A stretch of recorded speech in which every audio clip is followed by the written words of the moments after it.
मेरा नाम Vishal Chandra. Subscribe to my channel Vishal Chandra accountancy 11th-12th। आप पार्ट 3 को पहले लर्न कीजिए, सब्सक्राइब करिए और मेरे चैनल को फॉलो करिए, कमेंट करिए, सब्सक्राइब करिए first for the all important videos and guys channel को सब्सक्राइब करिए। कॉमर्स ज्ञान 10 इंस्टाग्राम अकाउंट को फॉलो करिए फॉर द अपकमिंग वीडियोज़। ठीक है, मेरा नाम विशाल चंद्र अकाउंटेंसी में आपका स्वागत है। Process and bases of accounting part 2 में आपका स्वागत है। तो जो आगे जो मैंने बताया था, next step illustration number 1, problem दिक्कत नंबर 1 देखी जा रही है। बुक मिस्टर शेखावत की है ऑफ द ईयर 31 मार्च 2024 की। कैश सेल्स है, ये आपका न्यूमेरिकल है 5,20,000 रुपया। क्रेडिट सेल हुई 1,40,000 रुपया। Expense out of which 60,000 is still paid. ठीक है, 4,10,000 के अलावा स्टिल टू बी पेड 4,10,000। ठीक है, एसर्टेन द पता लगाइए नेट प्रॉफिट और लॉस का, adopt cash basis of accounting. ठीक है, इसका देखते हैं हम लोग क्या है,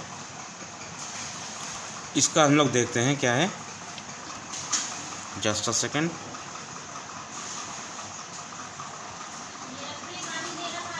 जा रहे हैं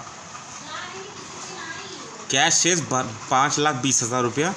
इसमें जिसमें कि लेस कर देंगे, ये जो हमने देखा हम लोग ने 4,10,000 में से स्टिल टू बी पेड। इसको आपको खाली याद करने की ज़रूरत है, ध्यान देने की ज़रूरत है। और क्या हुआ था आपकी कॉपी में, क्या हुआ आपने कॉपी में क्या किया है, वो आपको एग्ज़ाम में प्रॉब्लम के अनुसार देखना पड़ेगा। ठीक है, 4 लाख कुछ याद करने की ज़रूरत है, कुछ अंडरस्टैंडिंग पे बेसिस है ये सब क्वेश्चंस और जो थ्योरी है। ठीक है, 4,10,000 में से 60,000 माइनस कर देंगे, 3,50,000 नेट प्रॉफिट कैश लेस कर देंगे तो 1,70,000 रुपये आ गया। ठीक है, बहुत छोटा सा एग्जांपल है।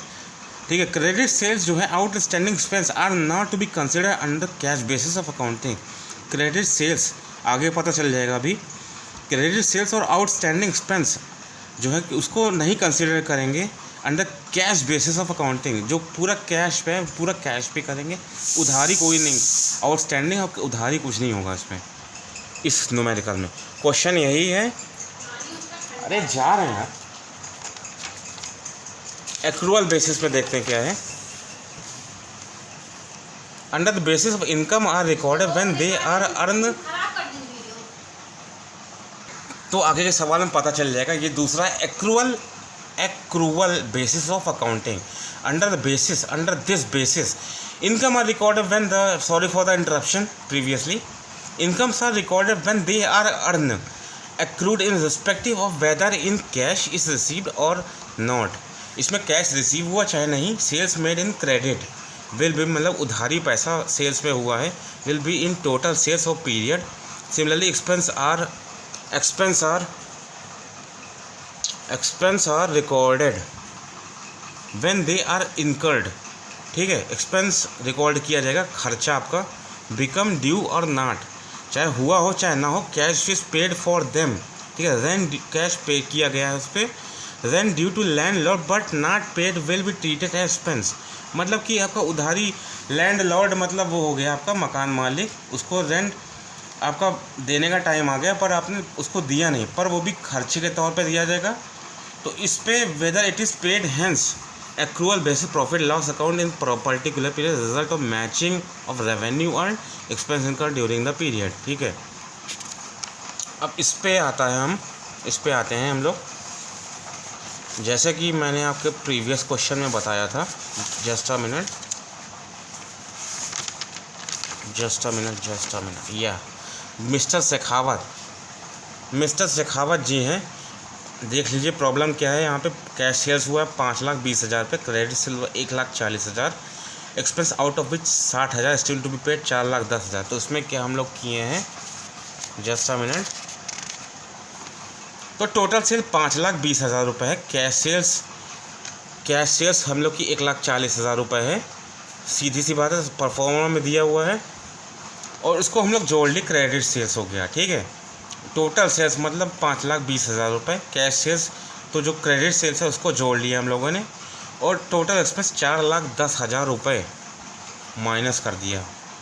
नेट एक्रूअल बेसिस पे, मतलब कि ये तो पे हो गया था भैया, expense out of it cash पे, तो हम लोग क्रेडिट पे देख रहे हैं, ठीक है। तो जो टोटल एक्सपेंस है, एक्सपेंस मतलब आउट स्पेंडिंग एक्सपेंस हो चाहे ड्यू हो, तो वो भी लिखा जाएगा। उसको निकाल के हम लोग नेट प्रॉफिट एक्रूअल बेसिस पे निकाल के 2.5 लाख रुपया, 2,50,000 रुपये यहाँ पे निकाले एक्रूअल बेसिस पे। फिर अगले हम लोग पार्ट 3 में मिलते हैं। थोड़ा बहुत छूट गया हुआ क्वेश्चन और थोड़े बहुत मैं आपको बुक रेफ़र कर दूंगा, या मैं उस पर भी आप मेरे क्वेश्चंस को फॉलो करिए। और मैं बहुत सारे क्वेश्चंस लाऊंगा, जर्नल एंट्री से लेकर trial balance, financial statement, balance sheet, और इंटर का भी, 12th का भी बहुत सारे क्वेश्चंस हैं। बस आप मेन क्वेश्चन पढ़ते जाइए और उसके अकॉर्डिंग, जैसे मान लीजिए एक क्वेश्चन मैंने समझाया, जैसे उसके अकॉर्डिंग आप 5 से 10 सवाल सॉल्व कर लो छात्राओं, तो आपका काम हो गया भैया। आपका कॉन्सेप्ट क्लियर हो गया, आपको रिमेंबर हो गया, लर्न हो गया। आप जैसे ही एग्ज़ाम में बैठेंगे तुरंत आपको फटाफट आपका आंसर निकल जाएगा एग्जैक्ट वे में, ठीक है। जय हिंद, वंदे मातरम। ठीक है, आपका पार्ट 2 यही ख़त्म होता है। पार्ट 3 में आपको दोबारा मिलता हूँ।